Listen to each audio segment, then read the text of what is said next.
নতুন করে আমি জন্ম নিলাম।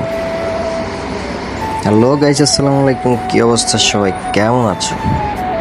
ভাবছিলাম আর কখনো হয়তো প্রবাসে যাওয়া হবে না, কারণ মালিকের সাথে ঝামেলা হয়েছে।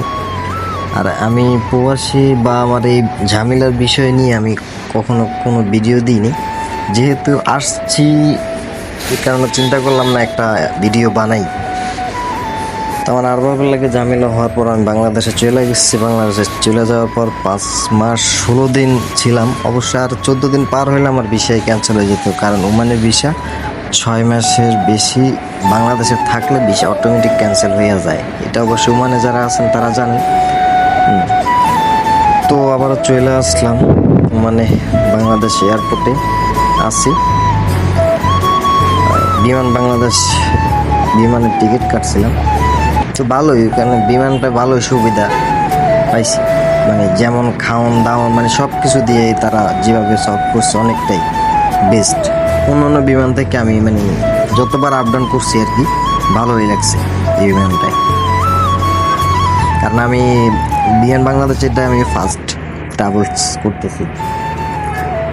তো যাই হোক, সবাই আমার জন্য দোয়া করবেন অবশ্যই, আমি যেন আমার প্রবাস জীবনটা যেন অনেক সুন্দরভাবে কাটে, যেন আল্লাহর অশেষ রহমতে আমি খুব ভালো থাকতে পারি।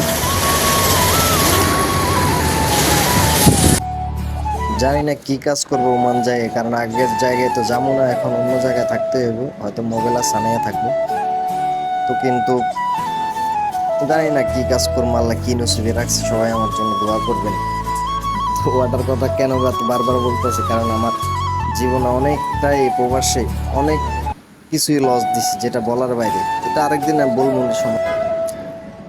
তো যেন ভালো একটা কাজ পাই, অবশ্যই আমার জন্য দোয়া করবেন। আর এখন থেকে প্রবাসী সংক্রান্ত ভিডিও দিব সবাইকে, কারণ এখান থেকে ওমান থেকে আমার চিন্তা ভাবনা আমি ইউরোপ চলে যাব। তো দেখি আমি কিভাবে যাই, অবশ্যই সেই সংক্রান্ত ভিডিওগুলো তথ্যগুলো দেওয়ার চেষ্টা করব। তো ভালো থাকবেন।